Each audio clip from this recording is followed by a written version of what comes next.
Bismillahirrahmanirrahim. Assalamualaikum warahmatullahi wabarakatuh. Saya dari kelompok 7 akan memaparkan hasil diskusi kami yang akan dibacakan pertama oleh saya sendiri atas nama Nurul Citra dengan judul Bab 8 Implementasi Fungsi Pengawasan DPRD dan BPK dalam Menilai Akuntabilitas Pemerintahan. Yang pertama A. Akuntabilitas pemerintahan yang meliputi akuntabilitas pemerintahan dalam negeri hukum menurut Hopworth dan Tompkins 1984, Elworth 1993 dalam Mahmudi 2013. Akuntabilitas hukum berkaitan dengan kepatuhan terhadap hukum dan peraturan lain yang disyaratkan dalam menjalankan organisasi.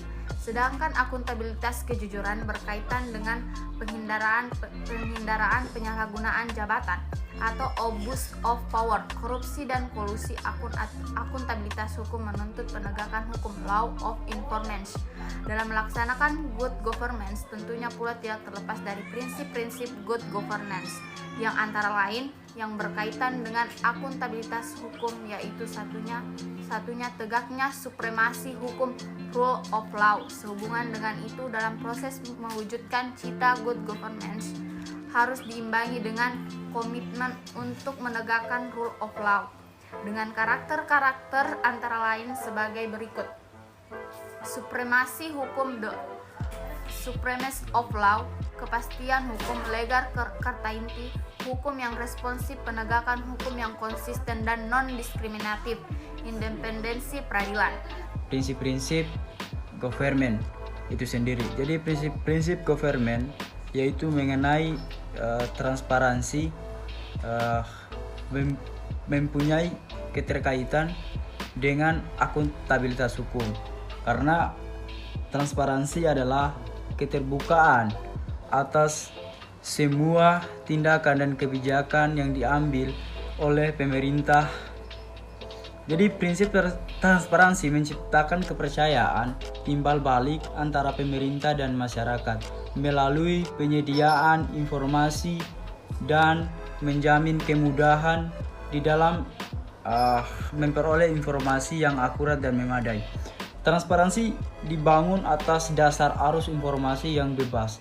Seluruh proses pemerintahan, lembaga-lembaga, dan informasi perlu dapat diakses oleh pihak-pihak yang berkepentingan, dan informasi yang tersedia harus memadai agar dapat dimengerti atau dipantau, sehingga bertambahnya wawasan dan pengetahuan masyarakat terhadap penyelenggaraan pemerintah dalam rangka meningkatkan kualitas penyelenggara pemerintah serta mendukung pelaksanaan reformasi birokrasi.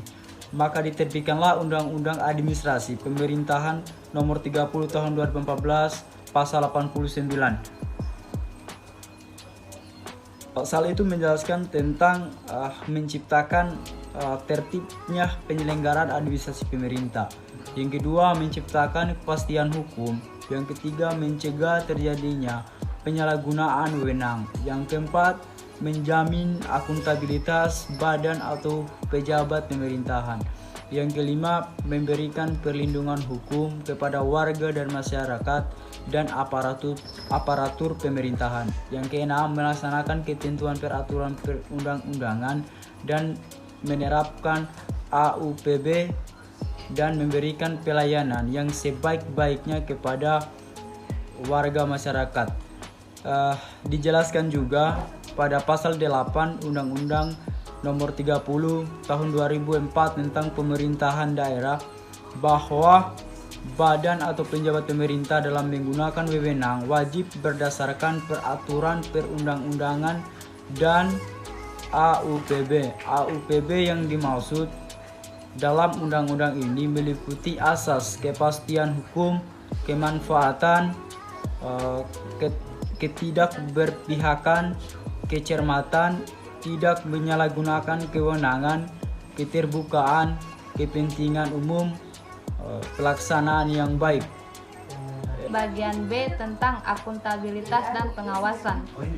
Pengawasan atau controlling merupakan suatu cara untuk memantau para aparat atau organisasi dalam melaksanakan tugas atau kegiatannya apakah telah sesuai dengan yang telah direncanakan dalam mencapai tujuan organisasi atau dalam proses tersebut mengalami kendala atau hal-hal yang di luar perkiraan.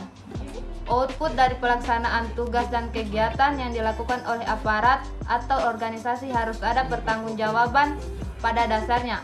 Akuntabilitas adalah bentuk kewajiban pertanggungjawaban seseorang, pimpinan penjabat atau pelaksana, atau suatu organisasi kepada pihak yang memiliki hak atau kewenangan untuk meminta keterangan terkait kinerja atau tindakan dalam menjalankan misi dan tujuan organisasi dalam bentuk pelaporan yang telah ditetapkan secara periodik.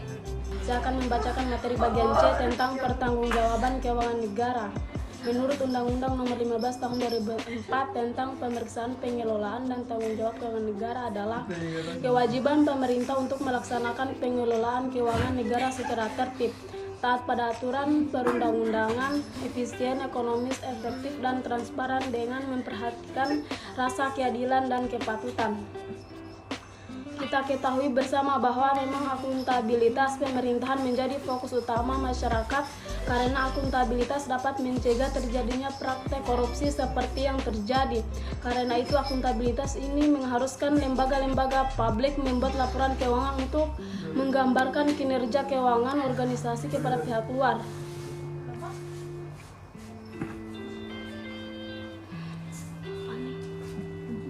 Rencana keuangan atau penganggaran, pelaksanaan dan penggiatan kegiatan evaluasi atas kinerja keuangan dan pelaksanaan pelaporannya. Seperti yang dijelaskan sebelumnya bahwa laporan keuangan adalah bentuk akuntabilitas pemerintahan. Untuk itu laporan keuangan pemerintah harus disusun secara komprehensif. Poin D mengenai kedudukan DPR dan BPK dalam menilai akuntabilitas pemerintah. Menurut Undang-Undang Pasal 1945, Pasal 20A Ayat 1 menyebutkan bahwa Dewan Perwakilan Rakyat memiliki fungsi legislasi, fungsi anggaran, dan fungsi pengawasan. Kemudian dalam rangka meningkatkan penguatan dan pengefektifan kelembagaan, DPR RI serta mendukung tugas dan wewenang DPR RI khususnya dalam fungsi pengawasan. Maka dalam Undang-Undang Nomor 2 Tahun 2018 tersebut pada pasal 112A sampai dengan pasal 112G telah dibentuk Badan Akuntabilitas Keuangan Negara atau biasa disingkat dengan BAKN, yang ditetapkan menjadi salah satu alat kelengkapan Dewan AKD DPR RI pada periode 2014-2019. Yaitu Badan Akuntabilitas Keuangan Negara sebagai alat kelengkapan Dewan yang bersifat tetap. Dalam hal pengawasan, penggunaan keuangan negara berfungsi untuk melakukan telaahan terhadap laporan hasil pemeriksaan BPK RI. Oleh karena itu, diharapkan keberadaan BAKN akan berkontribusi positif dalam pelaksanaan transparansi dan akuntabilitas penggunaan keuangan negara serta menjadi kredibilitas atau kepercayaan publik DPR RI khususnya dalam melaksanakan fungsi pengawasan Dewan.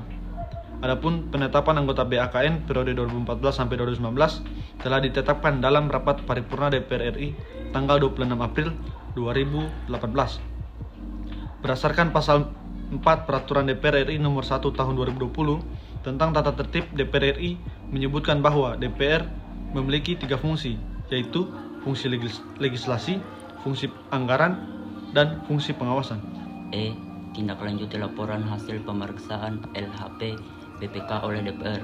Tindak lanjut laporan hasil pemeriksaan LPH BPK oleh DPR menurut Undang-Undang Nomor 15 Tahun 2004 tentang pemeriksaan, pengolahan, dan tanggung jawab keuangan negara. Pemeriksaan penyusunan laporan hasil pemeriksaan setelah pemeriksaan dilakukan berikut adalah beberapa jenis laporan hasil pemeriksaan. A. Laporan hasil pemeriksaan atas laporan keuangan pemerintah menurut opini. B. Laporan hasil pemeriksaan atas kinerja memuat temuan, kesimpulan, dan rekomendasi. C. Laporan hasil pemeriksaan dengan tujuan tertentu memuat kesimpulan. Tata cara penyampaian laporan hasil pemeriksaan diatur bersama oleh BPK dan lembaga perwakilan sesuai dengan kewenangannya. Laporan hasil pemeriksaan tidak termasuk laporan yang memuat hasil negara yang diatur dalam peraturan perundang-undangan. Pejabat wajib menindaklanjuti rekomendasi dalam laporan hasil pemeriksaan. Pejabat wajib memberikan jawaban atau penjelasan kepada BPK tentang tindak lanjut atas rekomendasi dalam laporan hasil pemeriksaan. BPK memberitahukan hasil pemantauan tindak lanjut kepada lembaga perwakilan dalam hasil pemeriksaan semester. Lembaga perwakilan menindaklanjuti hasil pemeriksaan BPK dengan melakukan pembahasan sesuai dengan kewenangannya. DPR atau DPRD dapat meminta pemerintah untuk melakukan tindak lanjut hasil pemeriksaan. Sekian paparan materi yang bisa kami bawakan tentang implementasi pengawasan DPRD dan BPK dalam menilai akuntabilitas pemerintahan. Lebih dan kurangnya mohon dimaafkan. Wabillahi taufiq wal hidayah. Wassalamualaikum warahmatullahi wabarakatuh.